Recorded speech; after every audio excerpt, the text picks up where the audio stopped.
Say something witty. Witty. Something witty. Damn it! How did I get that wrong? You did it! How did I get that wrong? No, I didn't get it. Did it because I forgot to say something. I just said witty. You halfway got it. I'm disappointed in myself, actually. Welcome to Under the Bridge, everybody. Welcome. I'm Cody, aka the Scarlet Troll. And I am Greg, aka Greg, and occasionally Bob, and also that one asshole on Ace Combat 7. And it has been a very tiring day. Yes, I think it's been tiring for both of us in different ways. So, pardon any and all rambles that happen. and we do mean any and all. Exactly. So let's get into gaming news. Yes. Microsoft is claiming that Sony pays for blocking rights to keep games off of their Game Pass. I feel like it's one of those things where that's just been an open secret for a very long time. Because I saw this in my feed earlier this week. This whole thing, in a sense, was brought up when 2K announced for Borderlands 3 that they were going to have crossplay. Well, one of the things that they mentioned was that it would only really be crossplay between Xbox and PC. PlayStation was just going to still be with PlayStation, and everyone was asking the developers why that was the case, and it basically just said, well, Sony doesn't want to do crossplay. And they basically said, if we were to do crossplay, it would require an amount of money that we, the development team, don't really want to pay for. So, I've always been under the impression that Sony has been real pains in the ass when it comes to anything in regards to, keeping IPs off of Microsoft, or even, when it comes to crossplay and things like that. Well, crossplay is a completely different thing. Crossplay is saying, okay, we can develop for these systems, but if you have one version on one console, it can interact with one on the other console. This is saying you can develop it for any system, but you can't put it on Game Pass. Yeah, I didn't do a good job of explaining it, but that's kind of still what I was trying to link to. Yeah, no, terrible comparison, though, yes, if I'm honest. I fully acknowledge that. But no, it is a thing from all the little bits and pieces I've heard, to be honest, I'm not... And also, I have a personal example that still pisses me off of Final Fantasy VII Remake. And how, initially, I think Sony had exclusively on that for, a couple years or something like that. And they said, it would, or this many words, it'll come on Xbox eventually. And never did, and went on the game, and eventually ended up on the Epic Game Store. And at that point, I was kind of okay, I'm pretty sure Sony's the one, making sure that's not happening. Yeah. So specifically, in an August 9th filing to Brazil's Administrative Council for Economic Defense, bear in mind this is being translated from Portuguese, so maybe there's some nuance that's being missed. Microsoft's ability to continue expanding Game Pass has been hampered by Sony's desire to inhibit such growth. Sony pays for blocking rights to prevent developers from adding content to Game Pass and other competing subscription services. So we're not fully sure what that means, because it could mean exclusivity rights, or it could mean a clause that says, nope, no publishing this stuff on other people's subscription services. It kind of sounds like the latter. It sounds like Sony's literally giving these companies money to not allow their games on anyone else's system. And it's so nutty because it sounds like it's not allowed on the system. It's not allowed on a subscription service. Yeah, on Game Pass in particular, which I kind of get that in a sense. I don't agree with it at all. I think it's stupid, but I wouldn't be surprised if part of the thinking with that is they want to make sure they have something to promote their version of Game Pass. Cries in Google Stadia. Yes. God, this sounds like the 2009 Formula 1 season all over again. My goodness. Long story short on that, Ferrari paid one of their drivers from the previous year $90 million, I think it was, not to race. They literally paid him money to not compete in Formula 1 the following year. That sounds like it should be illegal? Yeah, probably, but it went through. I don't know all the nuances of it because I wasn't really paying attention to the sport at that time. But this is what that reminds me of, where Sony paying these companies, game studios and whatnot. We're going to give you a shit ton of money so that you don't put your product on Game Pass. Maybe it's a thing. Yeah. So it's kind of that thing in the sense. It's just, it's shitty for the consumer more than anything else. Because it's like, okay, so you're denying me access to games that I would pay money for what reason exactly? Because for me, this doesn't make me want to go with Sony anymore. If anything, it makes me like them less. Yeah, it certainly isn't encouraging me to get a PlayStation Plus. Yeah. Or at least keep the one that I already have. Yeah. It's one of those things where I'm not surprised by the news, but it's also a thing of, okay, so where exactly are you guys' priorities? But on the flip side, they're probably gearing up for the whole Xbox has Activision and Bethesda now, and even if it hasn't gone there yet, you know where that's eventually going. What's fucked up about that is that I can't help but think, like with Activision, the big thing from the Activision deal, amongst many other things, is Call of Duty. That's at least the one that's been talked about the most since the whole news broke out. And it is a thing, a part of my brain goes, if it was Sony doing this, I would 100% put money on them making IPs like Call of Duty exclusive to their system. Oh, if it was Sony, 100%, and I still think Microsoft is 100%, just not straight away. Yeah. It's just a matter of, Sony would say that straight away. Microsoft is gonna gauge the optics, realize they can get away with it anyway, and then do it. I feel like what's gonna happen with that, especially with how Game Pass is and how positive the reception has been to it pretty much since its inception, is that they're going to do a thing where it's not going to be exclusive, but they're going to make it so compelling to get the next Call of Duty games on Microsoft through Game Pass that it would be stupid not to. Sounds about right. I could see them doing that. I have a feeling that they'll probably go more that route. Yeah. Anyways, we'll probably get more on this as it develops. Oh, yes. In the meantime, Sega has no plans to delay Sonic Frontiers from releasing in 2022. How much of 2022 is left again? 3.5 months. And correct me if I'm wrong, this game still does not have an established release date, right? Not an official date. It's just holiday 2022. Oh, sweet Jesus. Yeah.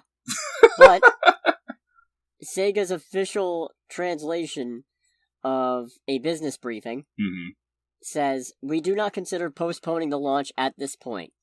Within the communication with users, we intend to reflect the parts that can be reflected within the development timeline and to build empathy with users.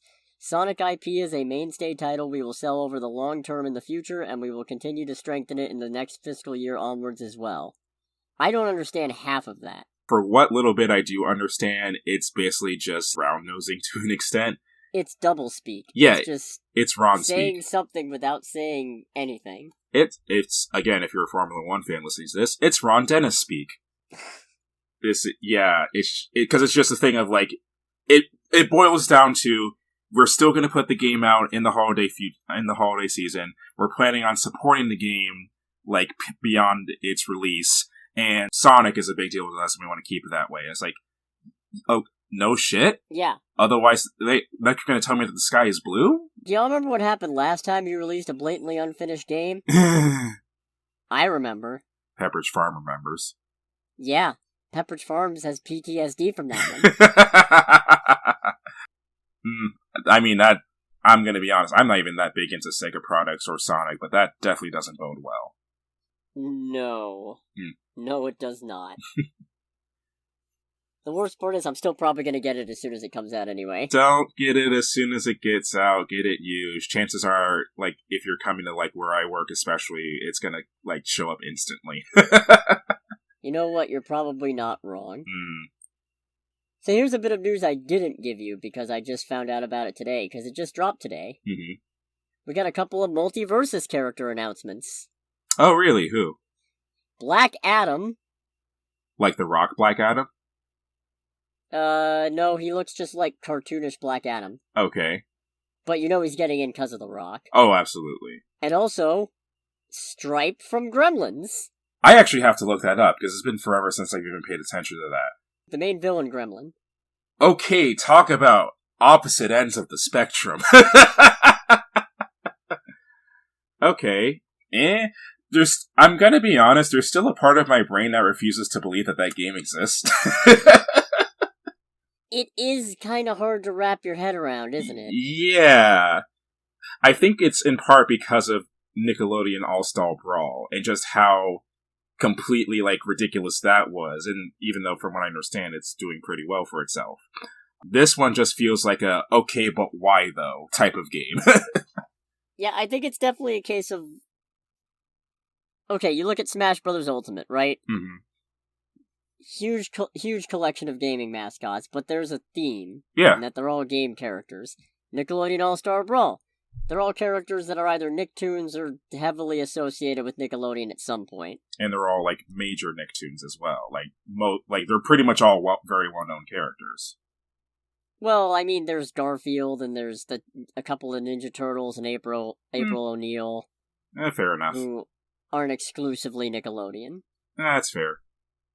But now you got this, where it's okay, you got Superman, Wonder Woman, Batman, Harley Quinn, Bugs Bunny, Tom and Jerry, Steven Universe, Finn and Jake, whatever.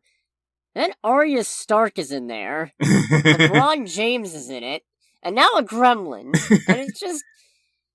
Where does it end? Yeah, I don't know. This is very much a game that I genuinely do not know how to make heads and tails of, in terms of what they're trying to do. Well, I mean, I can kind of see what they're trying to do, but beyond trying to make money, what they're trying to do and what the overall appeal is, because those are still the parts that I struggle with. Yeah. I think the idea is, the more zany they get with their roster, the more people they can theoretically bring into the game.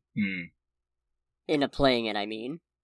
I was to say, my brain instantly went to, okay, so next character announcement is going to be Carrot Top. Has he done anything for Warner Brothers? I don't think so. I don't know if Carrot Top even does anything. You know what would be really funny? Mm-hmm. We get not Ben Affleck's Batman, but we get Ben Affleck. I could see them doing that. But it's specifically based on the sad Affleck meme.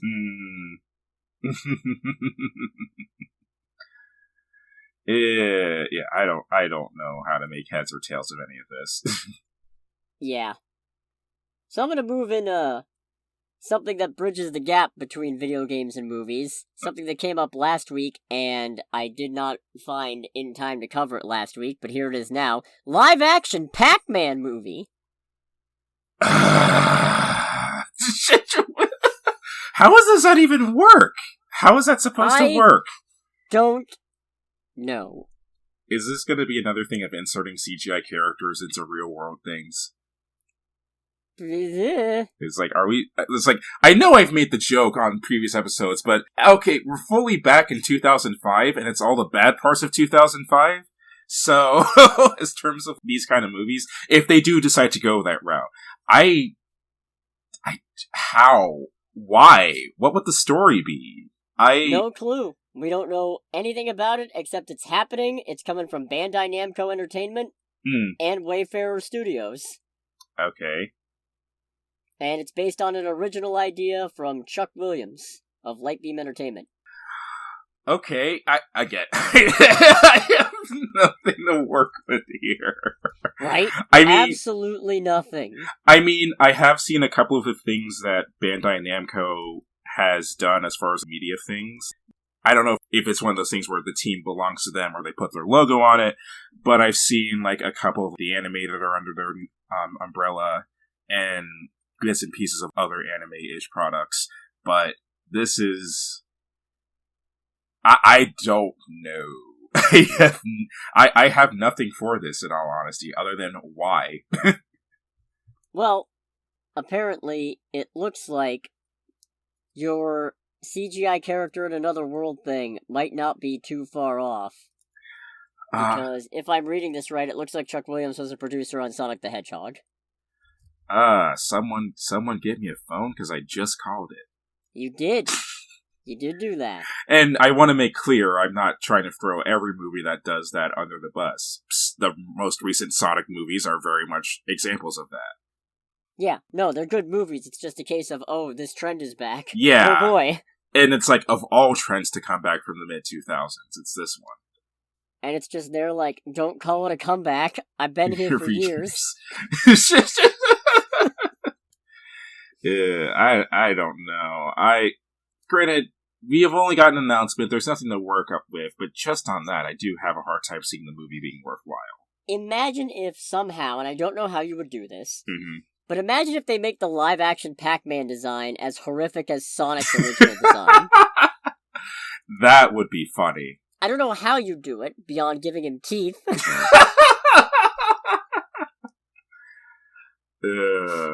Teeth and regular human eyes. And normal human eyes that look like they're bulging out of his skull. Just, oh my gosh, just use a lemon and do the annoying orange face trick, and you've got live-action Pac-Man. And just put red boots on him. Pretty much. I hate it. I hate that I willed this into existence. I can't get it out of my head now. As to say, and you hate the image of it too, don't you? Oh, it's in there. Living rent-free. Yep. Forever now. Greg, what'd you think of the Kung Fu Panda movies? I'm generally overall neutral to the series. I do think they're kind of adorable from what little bits and pieces I remember of them. I would definitely say that Kung Fu Panda is by far and away the most fitting role that Jack Black has ever done. Well, good news, you can keep being neutral because we're getting a fourth one! Really? March 8th, 2024. How long has it been since the third one? 8 years! Ugh. Or at least it will have been 8 years in 2024, because it came out in 2016. Why? I mean, fair. I mean, the first 3 were all good, so I'm willing to... Yeah, I mean, they were all good times, so it's, like, fair enough. I'm willing to bear with they got a good idea. Mm-hmm. I mean, shoot, next you're gonna tell me that another Shrek movie is coming out. There's supposed to be a Shrek 5. Is there really? Allegedly. Oh, okay. I take back that statement. There's just no release date or anything. They just said it was happening, and we don't know. Okay. We don't know. No idea at all. None whatsoever. Okay. Well, hey, Kung Fu Panda 4. Let's see what they got. Yeah. This next bit is not quite news. Okay. But it might be nothing, but it's more concrete than nothing typically is. Mm-hmm. So I thought it was worth talking about. Okay. Hulk's rights, distribution-wise, which are currently tied up with Universal, might go back to Marvel in June of next year. Oh, what would the implications of that be? It means they can make a solo Hulk movie again, theoretically. And presumably She-Hulk, since I assume the reason she's getting a Disney Plus show is that her rights are tied up with that. Yeah, that's a good point. Yeah, it would make sense to have them both, not just the one. Because I imagine Abomination is also under that for obvious reasons, too.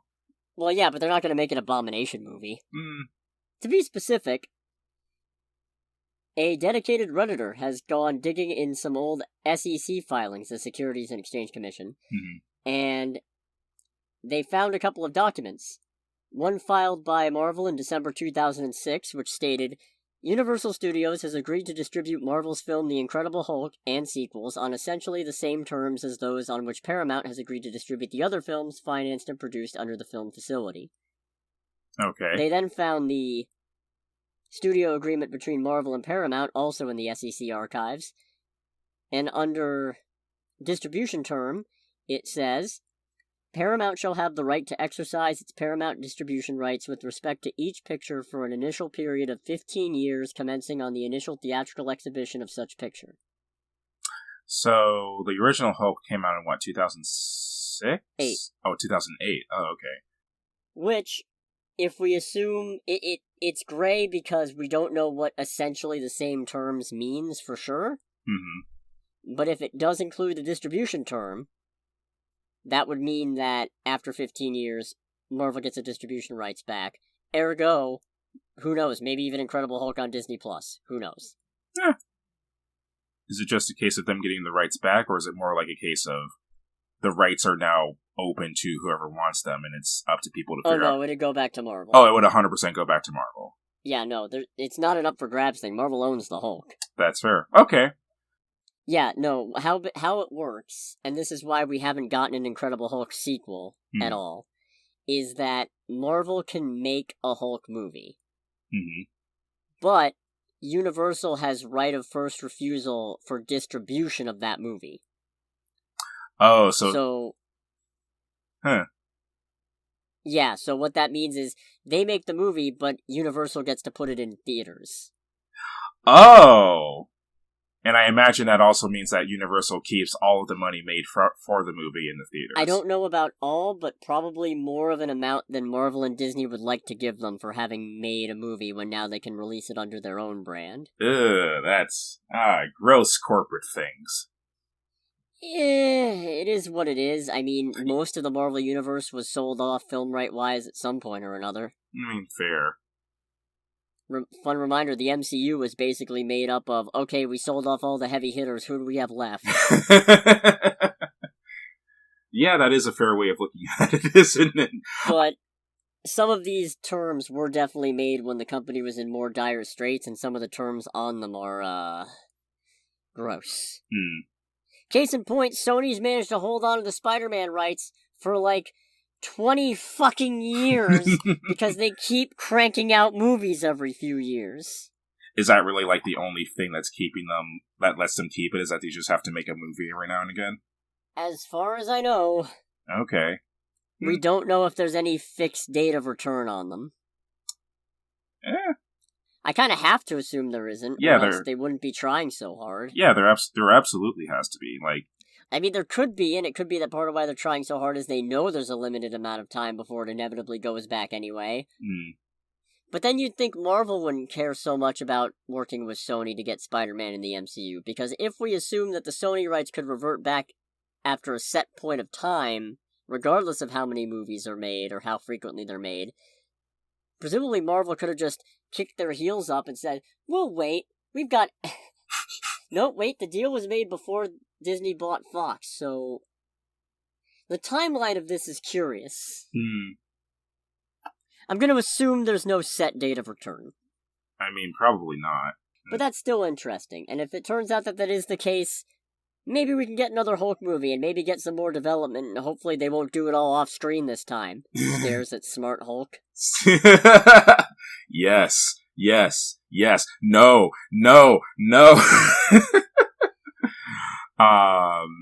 Time travel! Time travel. I mean, I like a lot of that, but God, it would have been so much better if we'd actually, seen any of that play out. Yeah, it's kind of the thing, I am here for Smart Hulk, but I still am leaving with more questions than answers. Same. And now, a bunch of tangentially related Warner Brothers stuff. Okay, let's go. Let's start with the thing that's the least Warner Brothers. Which is that Nexstar, the largest television station owner in the United States, is purchasing a 75% stake in the CW, giving them majority control.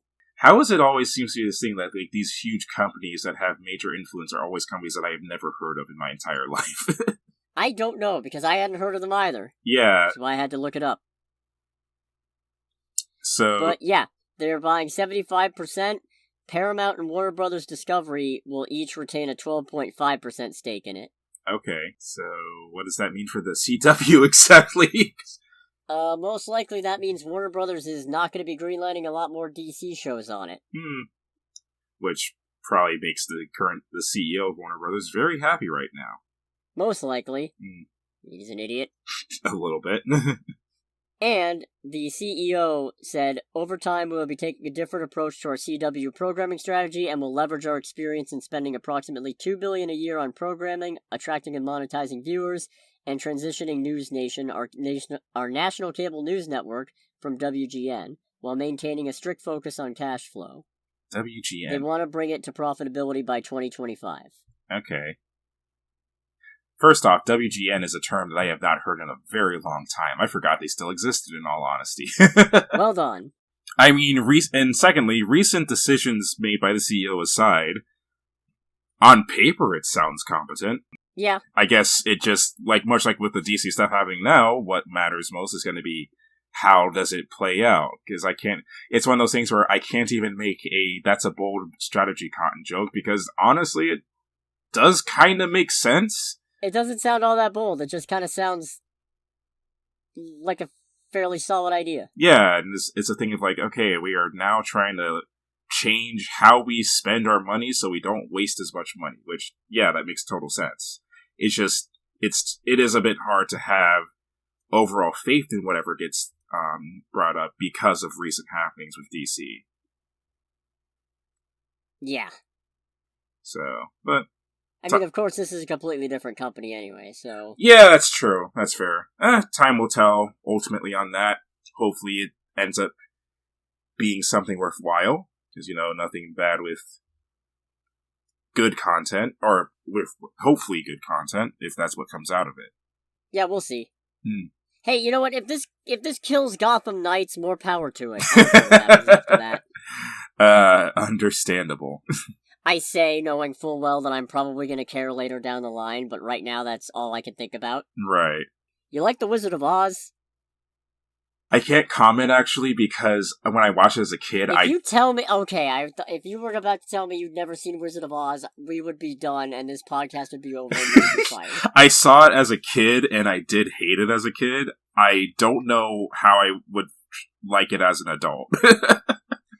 Well, we're getting retellings and redoings out the wazoo. Because not only are we getting that wicked 2-part movie from Universal, last year it was confirmed that a remake is in the works at New Line Cinema, and now we're getting a remake from Warner Brothers with Kenya Barris set to write and direct. There does not need to be a remake of The Wizard of Oz. It's one of those things where... Again, I haven't watched... You say that like it's ever stopped anybody ever. I know. It's, Do you not remember Oz the Great and Powerful? Good question. Nobody remembers Oz the Great and Powerful. I didn't know that was a thing until just now, actually. Wow. It was the one where I think Mila Kunis was the Wicked Witch of the West. Oh. Okay. I think. Was it? I know Mila Kunis was in it. Mm-hmm. And it was Sam Raimi directed, too. Oh, okay. Oh, no. Wait. Yes. Yes, she was the Wicked Witch of the West. Mm. And Rachel Weisz was the Wicked Witch of the East. I say that in just the thing of kind of I think this is a central theme of what's been talked about before. It's like, who is this for, exactly? It's one thing when it comes to things like, using as an example, some of the remakes of older Disney movies that have been coming out lately. Because... No, that's not one thing. Yeah, but the general gist of it is that in that... It's exactly the same thing. It is the same thing, but I have an easier time of seeing who this is supposed to be for. I have a harder time seeing this with Wizard of Oz, considering that the original Wizard of Oz is such a classic and beloved movie that has never left the limelight from my own personal observations. Well, okay, riddle me this then. Mm-hmm. 1, photorealistic CGI Lion King. Who the fuck is that for? I do genuinely think, to a certain extent at least, because there's definitely cases of some of these being not well carried out as others. I do still believe that some of those movies are supposed to be the equivalent of the animated movies that we grew up with for kids. The Lion King, the jury's out on that one, because holy shit. They're all on Disney Plus and therefore can be shown to kids very easily. Digital age, money, everything, subscription service, definitely not the same as cable right now. It's a new era. Second of all, I guarantee you somebody wants to make a Wizard of Oz remake just so they can address the fact that nothing got actually wrapped up at the end of it. True. That's fair. Dorothy wakes up and she's like, oh, that was all a dream, and you were there, and it's like, great. That one evil old lady is still coming to take your dog. Unless it ended with the house getting dropped on her in real life. It's like, oh, it was all a dream, but my resident Cruella of DeVille is still very real. Yes. What? You haven't solved anything. Toto is gone. I thought Toto was a musical artist. Well done. That pause is perfect. Very good. Thank you.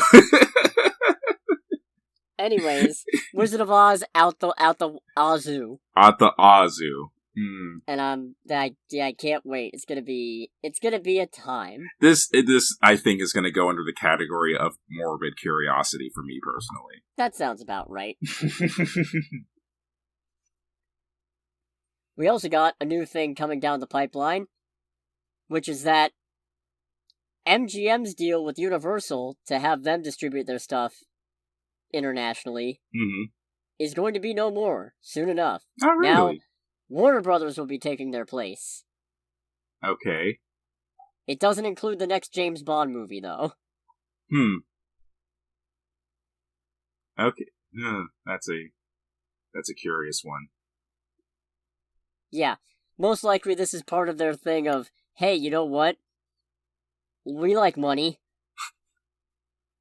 Yeah. So let's find another studio and handle their stuff and take that money. Yeah, it's like, we like money. Let's just do what we can to make money. We don't even have to make anything to make this money. We just have to put things that other people made in theaters and make money.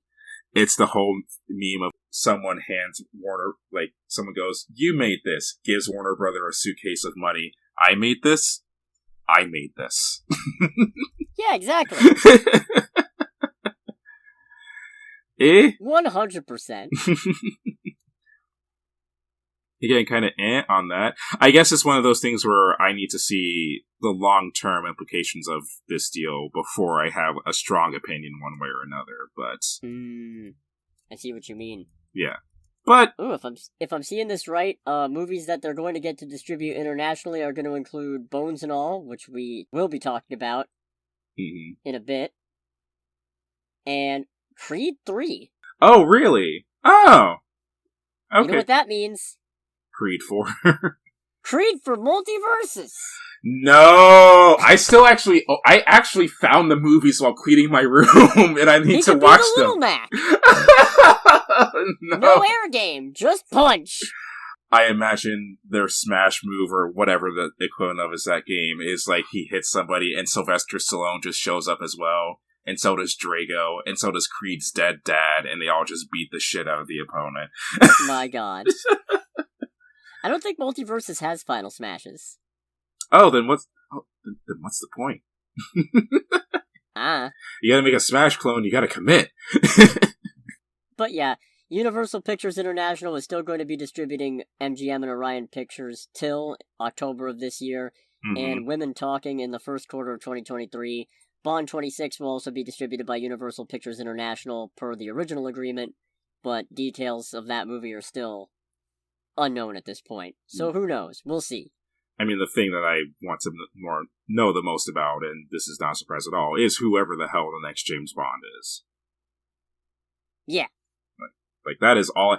That alone will determine if I go in the theaters to see the movies, in all honesty. You know, still... No Time to Die is the first one I've seen in theaters. Oh, that's right, you did mention that. And honestly, I think it might be the only one that I've really seen all the way through. Yeah. I cannot remember having sat through a Bond movie in its entirety, because we tried doing Casino Royale, and then it was really long, and the poker game lost me. Yeah, no. Casino Royale, actually, I think I'm not sure if I mentioned this, I have tried on a significant number of occasions to watch all of Casino Royale, and either I just quit, or I fall asleep. Yeah. That and Django are the two movies... the Bondathon did not pan out. No, it did not. Not at all. Honestly, probably a good thing, all things considered, because it would have taken way too long to get to, at least for me, the more enjoyable Daniel Craig Bond movies. So what I'm hearing is we're trying again when Bond 26 comes out. I mean, if by trying again, all we stick to is Spectre, Skyfall, and No Time to Die, then yeah. I can't promise that. Anyways, it's time for the moment you've all been waiting for. What's up with the Flash? Oh, what have you done now, Barry? Well, so far, nothing. Good. However, per the Hollywood Reporter, a source with knowledge of the situation says the studio appears to be preparing for 3 possible scenarios. In the event that Ezra Miller seeks professional help, they could set up an interview at some point explaining their behavior over the past few years, do limited press for The Flash, and then have it open in cinemas as planned. Okay. In the second scenario, if Miller doesn't reach out for help, but the situation maintains, Warner releases the film, just doesn't really market or publicize Miller's role in it, and of course, recast him in future projects. How do you not publicize the main character in the movie? You really play up the fact that Michael Keaton's back as Batman, especially since this might be the only movie we see where he's back as Batman. Stares at Batgirl. Yeah, pretty much. And Aquaman too. However, in the event that the situation with Miller gets worse, I don't see how, but continue. Warner Brothers Discovery is actually considering just canceling it, per this source. Oh, that's a nuclear option right there, especially because the movie's done. It's ready to come out, right? So was Batgirl, pretty much. I mean, I personally feel like whether or not they get help for themselves, just drop Ezra Miller, like, regardless, first and foremost. Yeah, you'd think that'd be the smart option, but, I mean... Yeah, like, Stares at the Batgirl choice. When have they made any? That's fair. I know that logic and common sense don't really pertain a lot when it comes to multi-million and multi-billion-dollar decisions, but at a certain point, it's just like, this person's, like, just completely off their rocker. We just gotta take the L, guys. We'll be better off in the long run, in all honesty. For the sake of everyone involved, including Ezra Miller. Yeah. So. Apparently, the issue that would lead to them doing this, is that Miller is playing multiple characters and is in almost every scene, so it cannot be reshot in the event that Miller becomes too toxic to market the movie at all. Yeah, I do not see any realistic way that works. Like, not even a thing of, like, having butts in the seat to see the movie, just work in general. I guess we'll see what happens with the September arraignment, and if Miller actually shows up. Yeah. And how that goes. I have to imagine if Ezra Miller ducks out of that... Then it's over. It's over. It has to be over after something like that, because now it's a thing of, this individual is nutso, and they have, like, just committed another very serious crime. Yeah. Yeah. We'll see how that goes, I guess. Yeah. Hey everyone, it's Editing Cody. Wouldn't you know, almost as soon as we get done recording, it turns out Ezra Miller has issued an apology. We'll have more to say on that next week. Just want to let you know, we have seen it. We are aware of it. Just really bad timing. Anyways, carry on. Thank you. Trailer time? Trailer time. Woo! What do you want to start with? Ouija Shark 2. Ouija Shark 2? Ouija Shark. I didn't even know there was a Ouija Shark 1 until I saw that there was a trailer for this. Neither did I, and I saw the trailer for this, I was like, I don't need to see either of these movies. So what I'm hearing is, the fact that I've discovered that Ouija Shark 1 is streaming free on several channels on Roku is not going to encourage you to see this with me. It's hard to judge a movie based on just a 90-second trailer, especially for the sequel that hasn't come out yet. But I do get,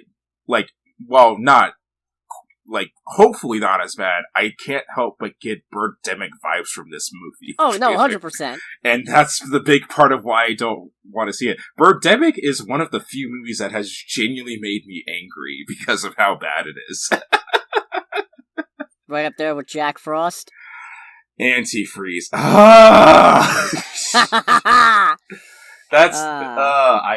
Being a car person and someone who has worked on cars, I have so many issues with that one scene, but we're not going to talk about that today. Welcome to the magical world of me. Of this man being like, you're going to hate this movie, and I'm like, okay, I don't understand how you know that. Antifreeze scene happens, it's like, what the fuck? And it's just, that gets me just because of how insanely specific that is. But I think the best part of this is just, you gotta give it up to the obviously toy shark with a Star Wars Jedi ghost filter over it. Yeah, it's a thing of like, this shark is a ghost, but it eats people. What the hell? And it's obviously a toy. And it's very much a toy. Like, I would expect at some point, if we do watch it, to see like the forward bit of like some intern's hand like holding the shark and just like moving it around. Did you see the bit where it was clearly two people in costumes just slapping at each other? Honestly, there was so much malarkey in that trailer that I don't know if that part even registered in my brain. That's fair. It did hurt my eyes right at the start, and my brain. Oh yeah. No, it was... I was trying to follow what was going on, and I quickly realized that was an exercise in futility. Yeah, and it is kind of a thing as well. I was like, what's that figure? It's like, why is Satan holding, like, the, like a cardboard sign like you see on the side of the road? And then it was like, oh, that's the Ouija board. Yeah, that is the Ouija board that controls the shark, apparently. Yeah, and it's like, that's not how Ouija boards work, I think. Well, apparently this one is. Yeah. I'm looking forward to that. I don't know if I'll ever watch it, but I am looking forward to its existence. I don't know if I can agree with that statement, but I will respect your thought process there. Maybe I'll watch Ouija Shark 1 during October. Let me know how that goes. Yeah, sure. I'm a little disappointed by how bare bones, pardon the pun, the teaser trailer for Bones and All was. Yeah, that was a, I don't know what to pick up, if anything, from that trailer. Because it is literally like 30 seconds. Yeah, let me tell you what I found based on some summaries and what have you. Mm-hmm. This is a coming-of-age romance horror film. I feel like two of those three terms do not belong in the same sentence. About cannibals. What the hell? I was waiting to drop that other shoe, and there it goes. About cannibals? Yes. What? Holy shit! What the... coming of age horror movie. About romance horror movie. What the fuck? I'm normally pretty open when it comes to creative anything, because, you know, it's always an outlet for somebody's ideas, and, you know, I'm always willing to give something a chance.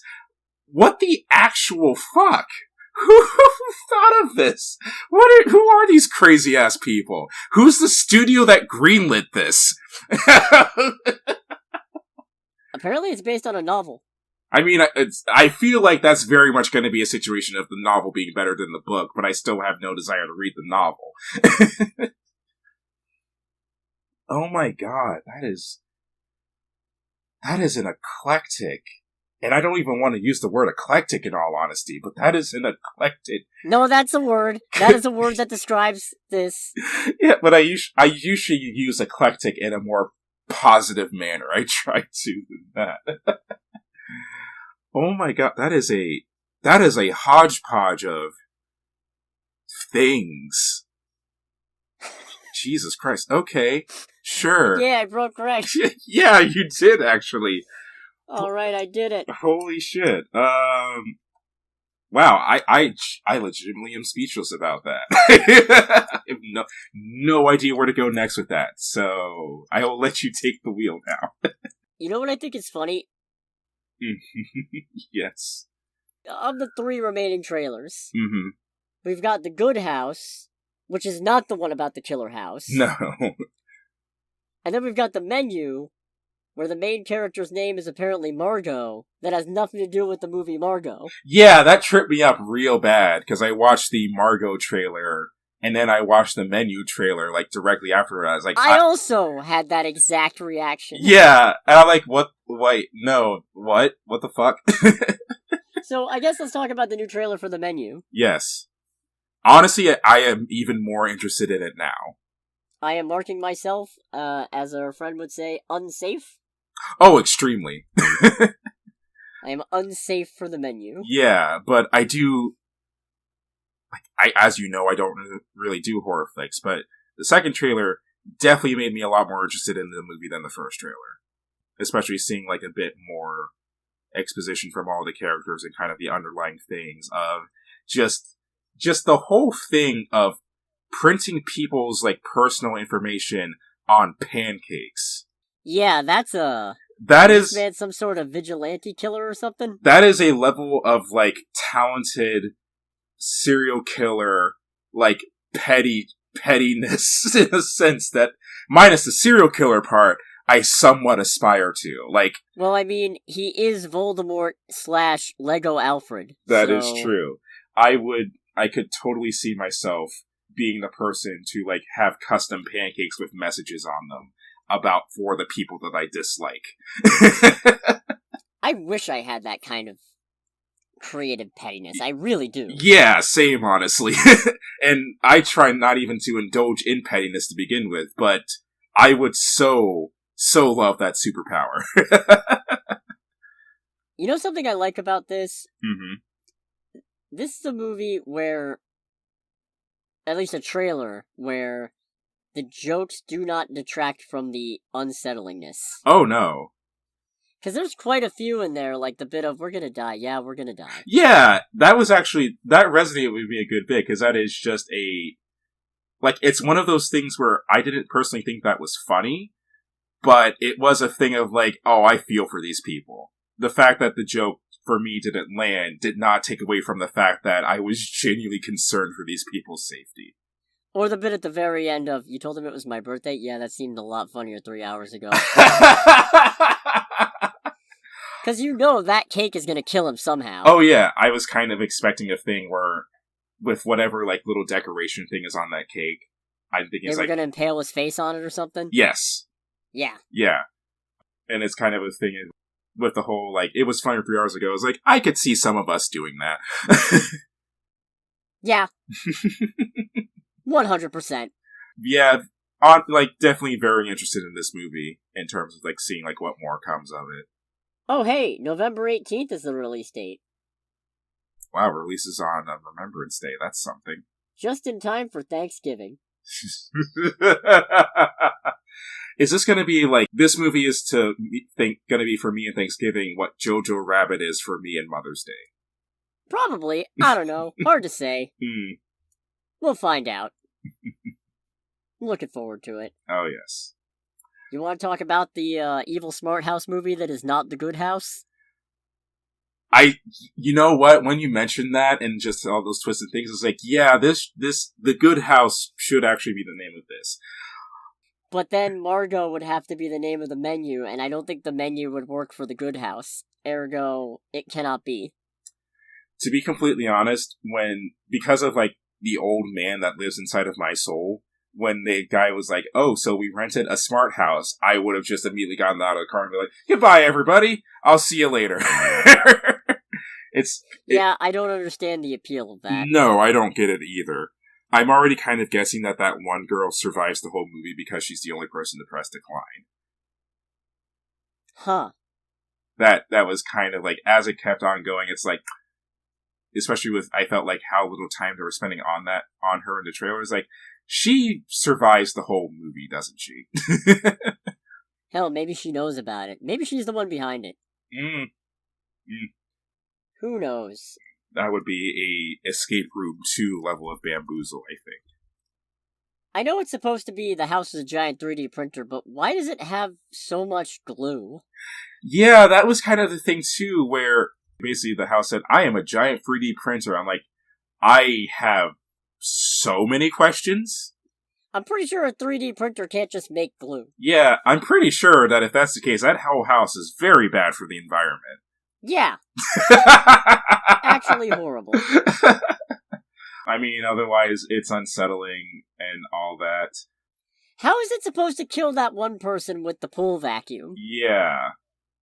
Like, that one I was confused by. I will say, what definitely did get a laugh, a decent chuckle out of me, was the first bit where the guy accidentally walks in on his friends, is like sees all the guy tied up, is like, oh, this is new. You know, I'm happy to see that you guys are just doing different things to, like, spice up the relationship and keep it fresh. I'm like, my man. My man. It's like, I like this dude. He's probably gonna die first. Yeah, I thought about not including this one because it's being released on demand instead of theatrically. However, I also thought, this is just weird enough, and I kind of need at least a couple more, which is why Ouija Shark 2 also made it on. Right. That is completely understandable. If it ever comes to Paramount Plus, maybe I'll free trial Paramount Plus and watch it then. Oh, that comes out September 9th, actually. Oh, wow, that's not that far away at all. Oh, maybe I'll add that to the list of things I want to watch on October. I gotta figure out how to work that into this podcast somehow, because if I'm watching a whole thing if I'm just watching non-stop horror movies, there's gotta be something I can do with that. Yeah. We'll see, though. We'll see. So I guess what's left is The Good House, which does not involve a smart house, or a Margaux. I'm gonna be honest, I had a really hard time keeping my attention span with this trailer. It seems very sappy. It is very sappy, and it was kind of the thing of, when it's a thing like, my ex-husband left me for another man. I'm like, okay. It's amazing how little of a reaction that got out of me. Yeah. It is Sigourney Weaver, though. Yeah, it is Sigourney Weaver. I don't know. It's one of those things where it's like, I think that I look at it as like, okay, I think objectively, this is probably like a pretty quality movie. It just does absolutely nothing for me. The subject matter does nothing for me, because I'm not really into like kind of these, oh, my life was good, and then I became sad, and then I just randomly met this person, now everything's fine again, type of love movies. Yeah. Yeah, that, it just honestly doesn't do anything for me. Honestly, I would be much more interested in like the daughters or her children, just like their conversations as this mom is just doing this stuff that they have constantly given her shit for. Like, from what I've gathered, the daughters like give her shit about how much alcohol she drinks, and I'm like, yes, keep doing that. Legit. I'll agree, though. It doesn't look bad, just 100% not my speed. Yeah, pretty much the same thing here. I will probably only watch it if there's nothing else coming out at that same time, and or if the only other thing coming out at that time is something that makes me want to blow my brains out. If this is a thing where it is the only thing, and it's not being reviewed very well, I do think, even though the chances of this happening are extremely unlikely, we should probably go for like a day and time where chances are high that we would have the movie theater to ourselves. So I have easier said than done, but you're not wrong. Yeah, because I have a feeling that the two of us just like shitting on the movie loudly, or the three of us, we can get like Nick in on it too, just loudly shitting on the movie, or anybody, with no consequences, is probably the only way I could even tolerate this film. You're not wrong. So I guess we're good to move on to this weekend's box office. Oh boy. It was a slow weekend. I am not surprised to hear that. Number one was Bullet Train again, at $13.4 million for the weekend, for a $54.4 million domestic total. And a worldwide total of $114.4 million. Okay. Next we got League of Super Pets with a $7.17 million weekend, for a $58.3 million domestic total, and $109.4 million worldwide. In third place, it's your favorite movie that you wish would stop making money. Oh, Top come Gun Maverick. on! What the hell? I mean, I know it's a slow weekend, but shit! It made $7.15 million domestically this weekend for a $673.8 million domestic total, and $1.37 billion worldwide. I think this is the most upset I've ever been at a movie that I genuinely enjoy continuing to make money. Right? That's a weird thing to be mad about, but I feel it. Yeah, it's like, I'm glad, because I really like the movie, but holy shit, stop making money so I can give you more money. Valid. Then in fourth place this weekend, we got Thor 4 at $5.31 million domestically, for a $325.3 million domestic total, and $720.9 million worldwide. And then in fifth place, we got Nope. Okay. It has made $5.3 million this weekend, for a $107.8 $2.5 million domestic total, and $114 million worldwide, so it looks like it got a little bit of an international release. Good. And it does look like it's on track to make at least a little bit of money past its marketing budget, hopefully. Mm-hmm. Interestingly enough, you know what's not on this list? Fall. Yes! Fall is not on this list. Good. Fall made like $2.3 million this weekend, I'm pretty sure. Ouch. That's, on its opening weekend, never mind, no less. 2.5. On its opening weekend, no less. However, I do want to point out that Fall's budget was tiny. How tiny? $3 million. Okay. Yeah, that's really small. That honestly sounds about right for this movie. However, apparently they spent $4 million to release and promote it, so it's probably still losing money in the grand scheme of things. I have an extremely hard time seeing how you can spend $4 million on promoting that movie. Like, to be completely honest with you. Well, apparently, originally they weren't going to release it theatrically. Oh.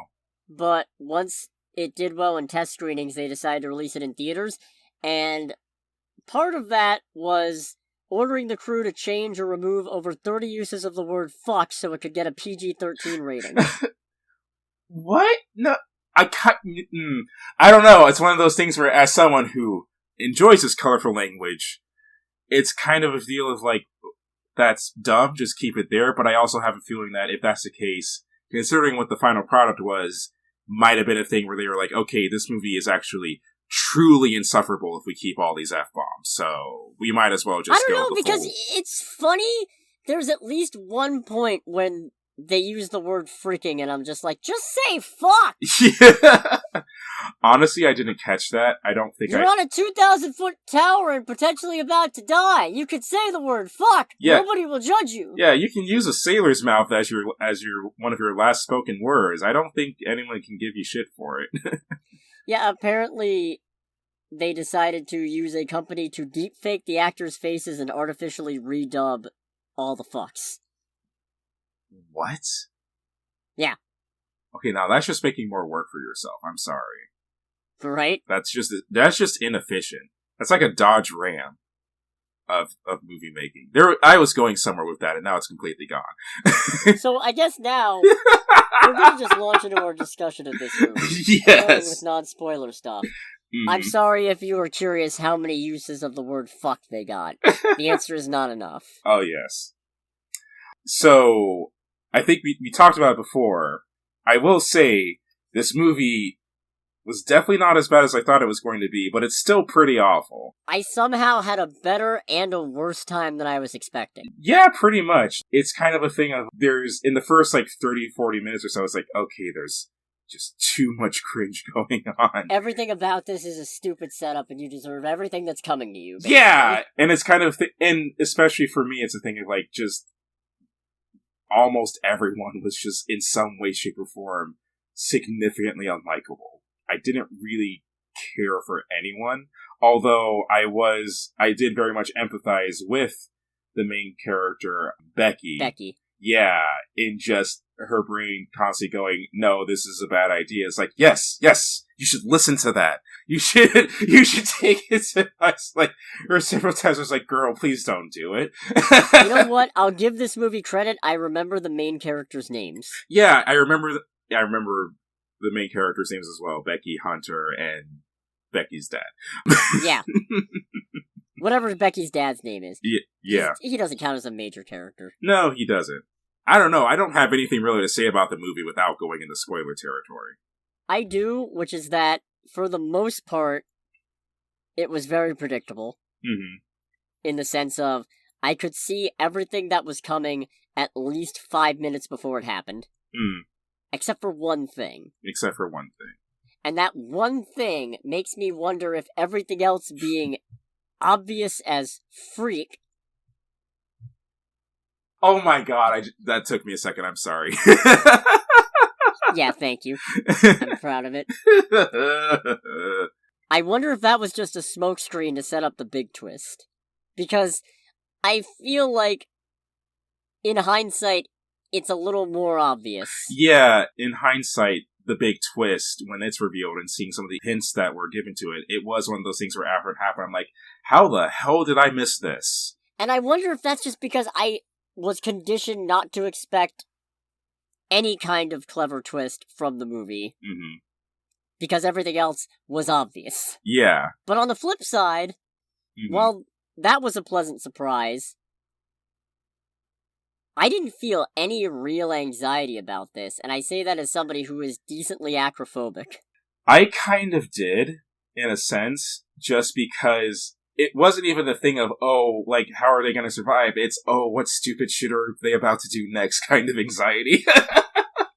I guess that's true. It's the, how is this going to go horribly wrong because there's still runtime in the movie? Yeah, because it's one of those things where I can't really even give my final thoughts on that without technically spoiling the end of the movie.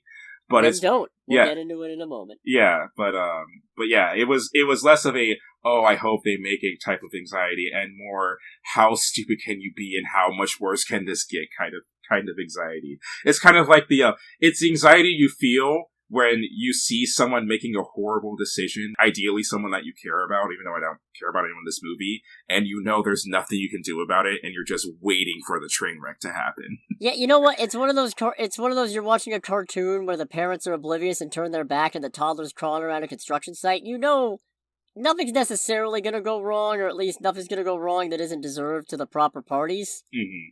But you're still like, no. Yeah, it's pretty much that.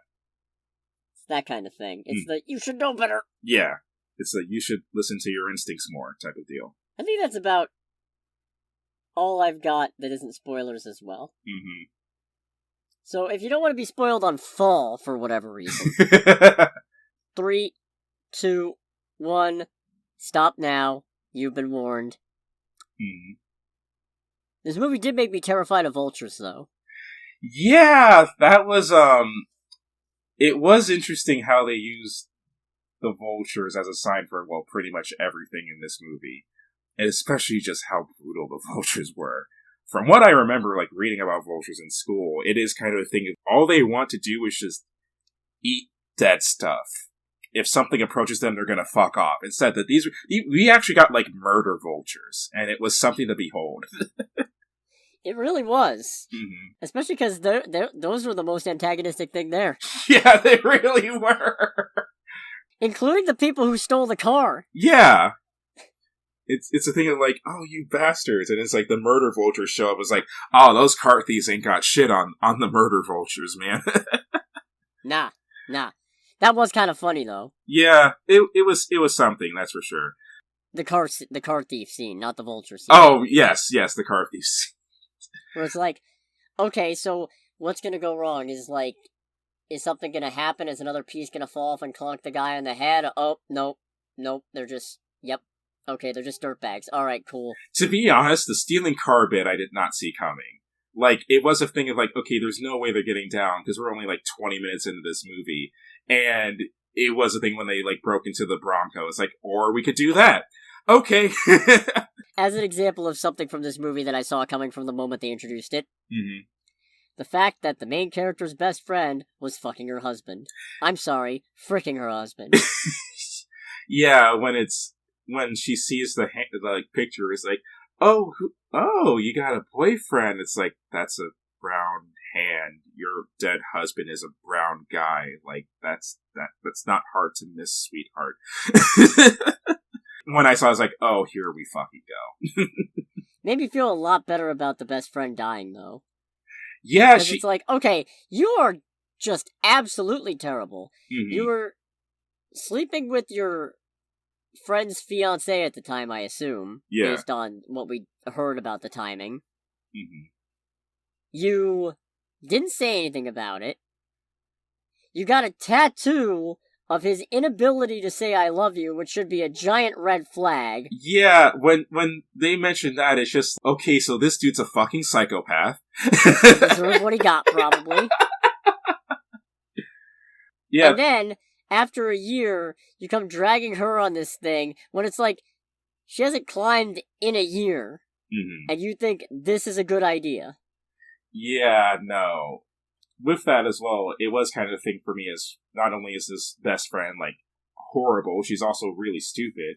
Because of the thing of, I fell in love with him because he, like, sat there and he listened and all that, and I just couldn't help falling in love. It's like, he's cheating on your best friend with you. He's a dick. For 4 months! Yeah, she even said it's like, he's the one who made the first move. It's like, girl, this guy's an asshole. And she's like, he's not any different from any of the other guys. He's just a smoother talker. Yeah, he's just smoother talker and, I guess, better looking. I don't know. I don't know what else you've had to work with. It's one of those things like, he's not all like all the other toxic guys I've been with, except he's having an affair with you? But I guess that doesn't count? Ugh. So I saw that coming. I saw the stupid life hack charging a phone fixture thing coming. Mm-hmm. Honestly, I will say though, I kind of expected a second angle to it that didn't come, where I figured once they broke the light, somebody would come to the tower to check it out, considering the only reason that light was there was so planes didn't fly into it. Honestly, when they took the light out, I was expecting a plane to show up and hit the tower. That would have been a hell of an end. I'm gonna be completely honest. That's where my brain went there. It's like, alright, so, since this movie seems to be a story of conveniences in a certain degree, oh, tower lights out? Oh, I guess this plane with all of its, like, sensors and shit can't see the tower. Oh, crap. That would have been something. I am happy that didn't happen, but that was where I was expecting the movie to go. Fair. I guess I will say though, I did appreciate the bit where it turned out Hunter had been dead for 20 to 30 minutes longer than we thought in terms of movie runtime. Yeah. So, with that whole twist, I talked about it with you outside the podcast, coming out of that movie, I was very conflicted about it, and I kept on going back and forth on it, to the point where I actually, like, discussed it with another person who is much more familiar with creative writing than I am, and just outlined the general thing and what's going on, and they said that it seemed like it'd take on the whole unreliable narrator idea.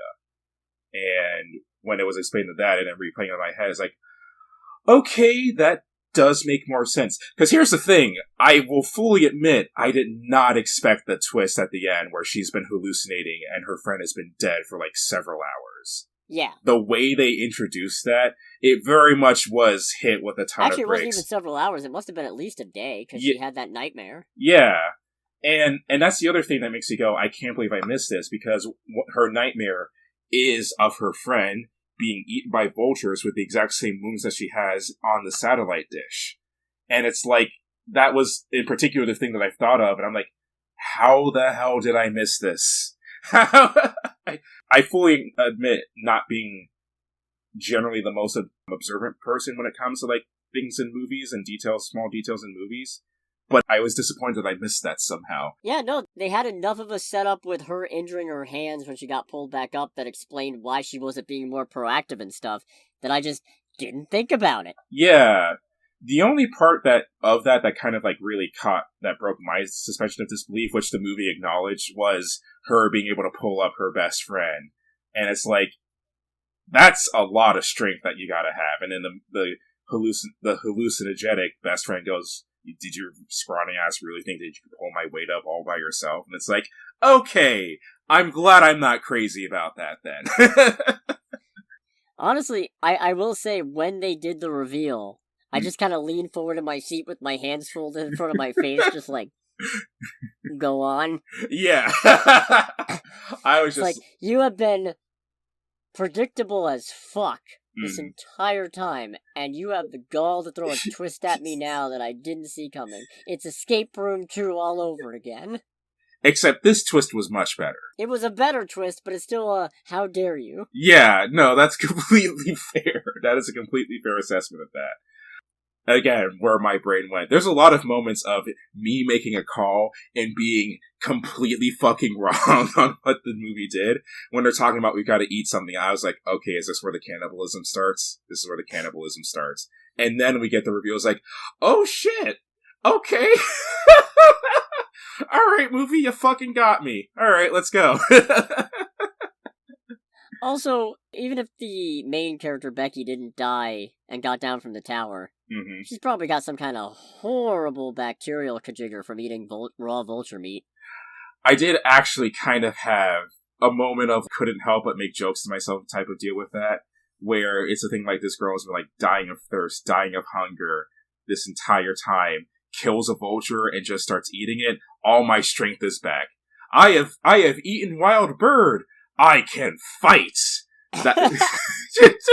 Not just that, but I'm pretty sure vultures are something you should absolutely not eat. Oh, hell no. Because they eat exclusively dead stuff. Yeah. They are teeming with bacteria and all kinds of other gross shit. Yeah. Obviously, in that case, what else are you gonna do? But it was a thing of, like, at that point, well, you know what? If the tower doesn't kill her, eating that vulture sure as fuck will. Or residual effects from that infected leg. Yes. Kind of tying into that as well, because this all happens in the last 20 minutes of the movie. The thing that I was the most caught off by was her solution at the end to get help. Because, for those who have not seen the movie, and by the way, don't see this movie. If you haven't seen the movie and you care, you shouldn't be listening at this point anyway. That's fair. It's on you. What they try to do is that they try to send the best friend's phone down in a shoe that'll get a signal, like, at the bottom end of the tower to send a message out saying, hey, I need help. And they did try to pad it. They did try to pad it, but it ultimately failed. Now, Becky gets down to Hunter's corpse, and it's a thing of, like, she's got the shoe and she's putting the phone in it. Now, the other shoe. Her other shoe. Now, here's the other shoe is not on the foot. The other shoe is not on the foot. Now, here's the thing. Here's where I got it completely wrong. Because of how lowbrow this movie was, considering that there's, like, a lot of sex jokes, there is, like, not gratuitous per se, but there is actually a pissing scene. And there is also a moment where, when talking about her push-up bra, Hunter goes, tits for clicks. At which point I did go, why the fuck am I watching this movie? What I thought would happen was that she was gonna, like, use her clothes, like, take her clothes off of Hunter's corpse and use that as padding. I wasn't expecting, like, dead girl tits, but I figured that's what was going to happen, especially when she starts going, I'm sorry, Hunter, but I need to make sure this makes it. I did not call her stuffing the shoe in the corpse with the foot in it and her shoving the corpse off. I just went, or we could do that. That is also an option. Yeah, that we can also do that, movie. I did actually have to stop myself from laughing in the theater because of just how completely off I was. I feel like this is one of those movies where you have to just imagine that therapists don't exist. Yeah. And it also was one of those things where after it happened, it's like, you know what? That does actually make much more sense than what I thought. That is definitely a much more secure route. Really fucked up, but better results no matter what. Yeah.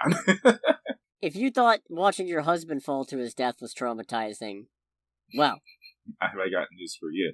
Good luck ever climbing anything taller than 5 feet. Yeah. I shouldn't be surprised, but it did just bug the shit out of me when, like, at the final scene, all the emergency services were there, and Dad shows up, sees the body bag, thinking it's his daughter's corpse, and then you just hear her go, Dad? And they embrace. And I'm like, no, like, how did she get down from there? You can't just go from pushing corpse off 2,000-foot tower to being at bottom of tower and everything's okay. It's like... Yeah, I mean, they couldn't... Presumably they couldn't get a helicopter in or anything. Yeah, because she would have to jump... Like, if there was a helicopter, the only way that would work is if she jumped towards the helicopter, like a Call of Duty mission. And if she falls, well, splat. Yeah. So, that was kind of the other thing. It's like, okay, no, but how did you get down? Genuinely, how the fuck did you get down? The tower was presumably too flimsy to set up a pulley system. Yeah. The only thing I could really see, and this is also completely asinine, I will fully admit, but the only other way I could see is that the helicopter shows up and tosses her a parachute and she parachutes down. Which would have been... set up a giant inflatable bouncy house at the bottom. I mean, for a bouncy house of that caliber to work, I feel like what would happen is that she would impact the bouncy house and then be shot back to the top of the tower. How the fuck did she get down? I don't know. They don't show it. There's, like, no indication whatsoever of how she gets down. It's like, no, like, I would honestly love to know how they got her down. But it's just like, I'm sorry I pushed you away and was so toxic to you. Roll credits. Like, okay, sure. I honestly didn't even check, like, the movie subreddits. I doubt there was a post-credit scene, but I didn't even bother to check. Oh, no, there wasn't. I checked beforehand. Yeah, no, but it was a thing. It was like, as soon as I didn't even, like, wait a single second. As soon as the first credits rolled, I'm like, yeah, I'm out of here. Have a good night, everybody. I had a really... I was proud of it.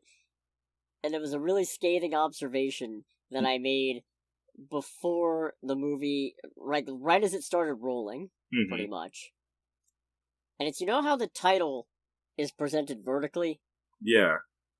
But the word fall, being 4 letters, is really too short to look impressive stretched out like that. Right. And I feel like that's a very good visual metaphor for this movie. What you're saying is that it's trying to present itself as something impressive, but ultimately falls short, one might say.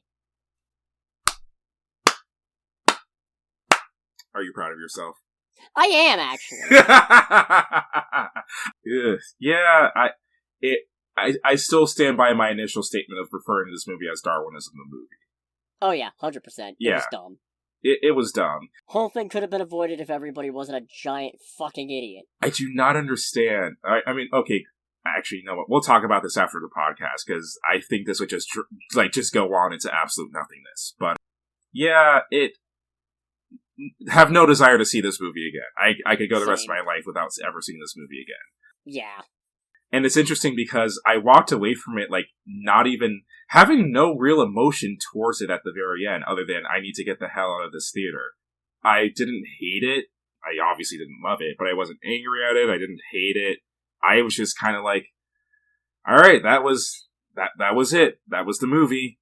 I'm not, like, dissatisfied, but I'm definitely not satisfied either. It's like, all right, you know, I have spent $12, $13 on many worse things, so, hey, what can you do? This was, in fact, a movie. Oh, yes. This is the most deserving moniker of a movie. Yeah, this is a summer movie, ladies and gentlemen. Of all the movies I've ever seen, this is one of them. Indeed. So next week, it's slim pickings. I'll be perfectly honest. It's either Beast, where Idris Elba punches a lion, and the movie, I feel like, is kind of implicitly condoning big game hunting. Mm-hmm. Or the Dragon Ball Super superhero movie. I mean, I don't want to see either of those, but I'd probably see Beast before Dragon Ball, because I know I don't care for Dragon Ball. And the funny thing is, I would rather see superhero than Beast.